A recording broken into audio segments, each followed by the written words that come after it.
On December 27th, 2013, at 4:31 in the afternoon, Officer James Edison of the Albuquerque Police Department was on his way to a call when he heard a dispatch to 4909 Comanche Road Northeast. The dispatch indicated a small boy had fallen off a toy horse, hit his head, and was unresponsive. Since he was close, the officer asked the dispatcher to divert his own call, and he proceeded full lights and siren to the Comanche Road address. Officer Edison arrived 3 minutes later. He went to the front door and announced himself. No one answered, and he tried to get in. The door was locked. He went around the side, but saw barking dogs in the backyard. He went back to the front, and Stephen Casaus opened the door and let him in, stating they were in the back. Officer Catherine Wright came in right behind Officer Edison. Mr. Casaus pointed to the left and told the officers to go in that direction. He himself did not follow, but went in the other direction. The officers passed through a kitchen and into a large bedroom in the back. There, Officer Edison found Cynthia Varela Casaus, the wife of Stephen, standing next to a boy, later identified as Omaree Varela, who was lying on the bed. Officer Edison felt for a pulse, thought he found one, but couldn't find it again. EMTs arrived and quickly took over, lifting the boy off the bed and laying him on the floor where they tried to revive him. Stephen Casaus reappeared and entered the room while wiping his hands on a towel. Mr. Casaus took two younger children, Nevia and Esteban, or Little Stevie, to a room to keep them out of the way of the people trying to treat the other boy, their big brother, Omaree. Officers Edison and Wright talked with him there in that room. They asked him what had happened earlier. He said that he was at the house of a friend named Ed, who was going to fix his car when he received a call from Cynthia telling him to hurry home, that Omaree had fallen and was not responsive. Mr. Casaus said he came home, tried to do CPR on Omaree, and put him on Cynthia's oxygen tank. He stated that Omaree was making gurgling noises, seemed to respond, and then went limp again. Mr. Casaus said he had been at home at least 30 minutes before 911 was called. Officer Wright asked Mr. Casaus to look at his cell phone to determine what time Cynthia had called him. Mr. Casaus did so, but he said he couldn't find it. Officer Wright called the on-call detective for the Crimes Against Children Unit of the Albuquerque Police Department, Detective Michelle English. Detective English then contacted the other detectives in that unit, began assigning them tasks, and notified other units requesting assistance.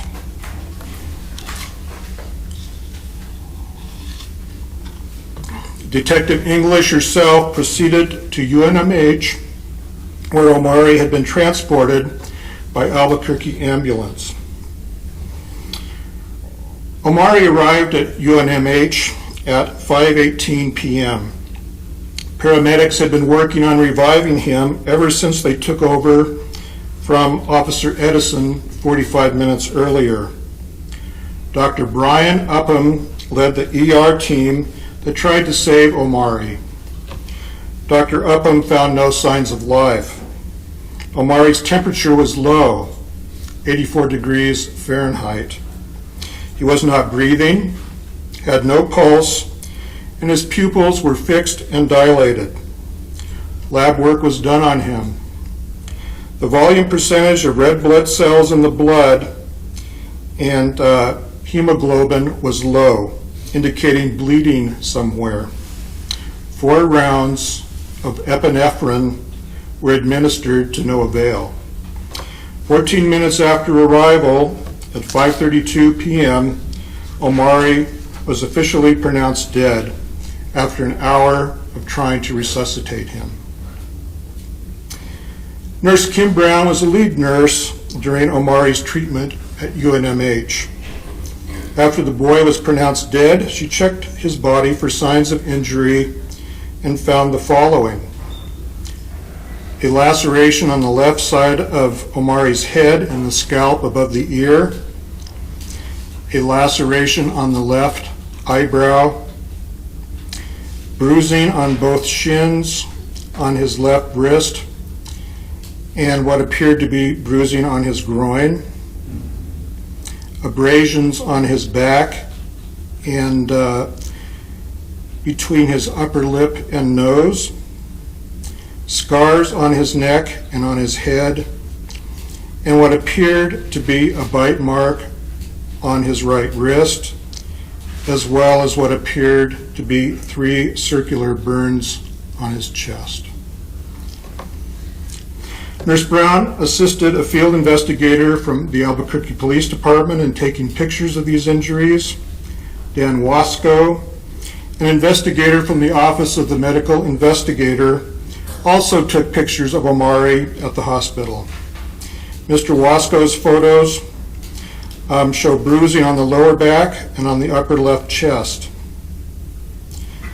Detective English and Detective Andrew Quillman of the Crimes Against Children Unit of APD interviewed Cynthia Varela Casaus and Stephen Casaus.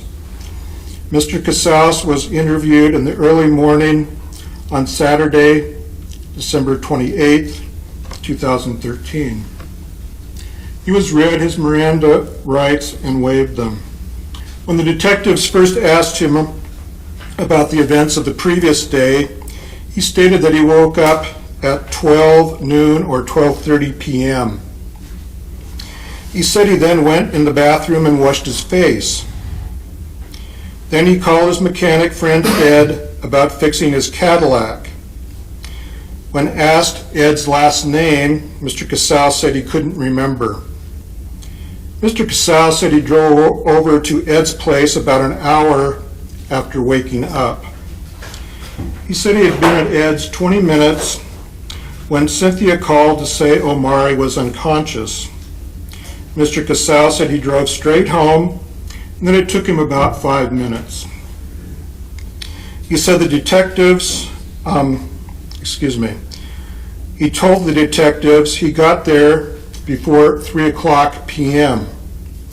Mr. Casaus said he picked Omaree up off the floor, put him on the bed, and tried to revive him by CPR.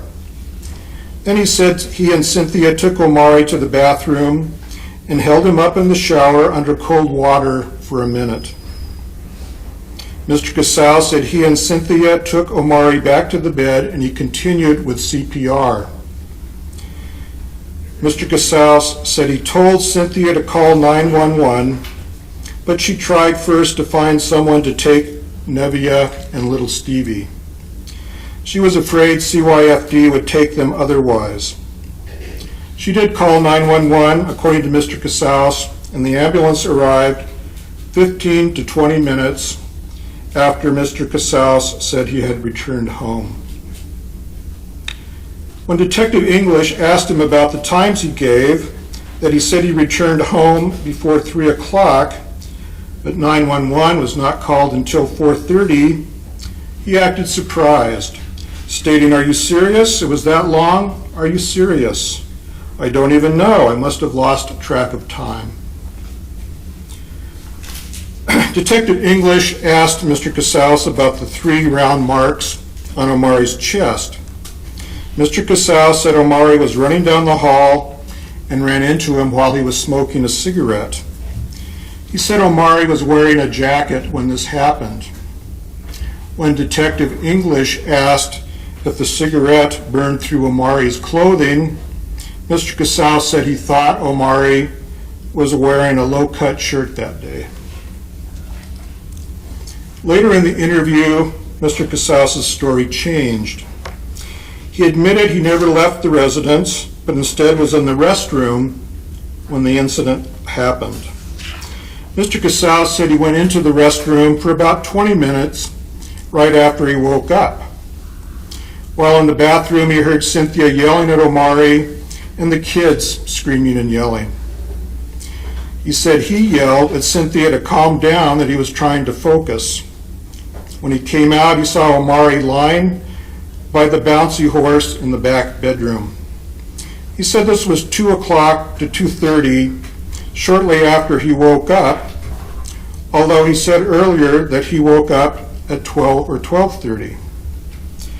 Mr. Casaus said Cynthia was running around freaking out and that he told her to call the ambulance. She wanted to get the other kids out of the house first. Mr. Casaus said he did CPR and took Omaree to the shower with Cynthia. They took him back to the bedroom, put him on Cynthia's oxygen, and pressed on his chest.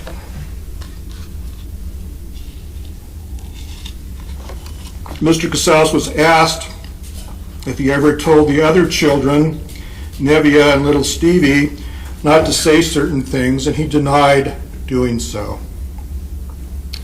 He then admitted to the detectives that he used heroin in the bathroom that day. He told them he used it that morning. Mr. Casaus said when he was in the bathroom, he heard Cynthia screaming at Omaree and Omaree responding. He said he came out of the bathroom once and Omaree was lying on the bed with Cynthia yelling over him. He said he told her to calm down and that he would be back to help her when he finished in the bathroom. He returned to the restroom and heard Cynthia yelling at Omaree again and heard a few more tumbles, as he called them. When he came out, he saw Omaree lying on the floor next to the bouncy horse. The detectives asked Mr. Casaus why he himself didn't call 911. He said he first thought Omaree was kidding around. Then he said he didn't know where any of the phones were at, and he said Cynthia had the phone in her hand. Mr. Casaus admitted he should have stepped up and just called 911. He said he was paranoid and confused. Mr. Casaus was asked again whether he told the other kids to be quiet. This time he admitted he told them not to say anything, that everything would be fine as long as they didn't say anything about what happened in the room with Mom and Omaree. At 8:30 on the morning of December 28, 2013, Detective English arrived at the office of the medical investigator to observe the autopsy of Omaree Varela. It was anticipated that the doctor would find some sort of brain injury, subdural hematoma, for example, since it was reported by the parents that Omaree had fallen on his head. While Omaree did have the laceration on the side of his head, there was no sign of traumatic brain injury. What the doctor did find was a large quantity of blood in the boy's abdominal cavity, which was scooped out with a ladle. 500 milliliters of blood were removed. Later, Dr. Odi Ukpo, who performed the autopsy, said the most significant thing he found was the amount of blood in the abdominal cavity. This was liquid blood, which meant it was fresh and was associated with hemorrhaging at different locations in the abdomen. It was determined that these injuries were due to blunt trauma. Dr. Upco concluded that more than one hit caused the trauma.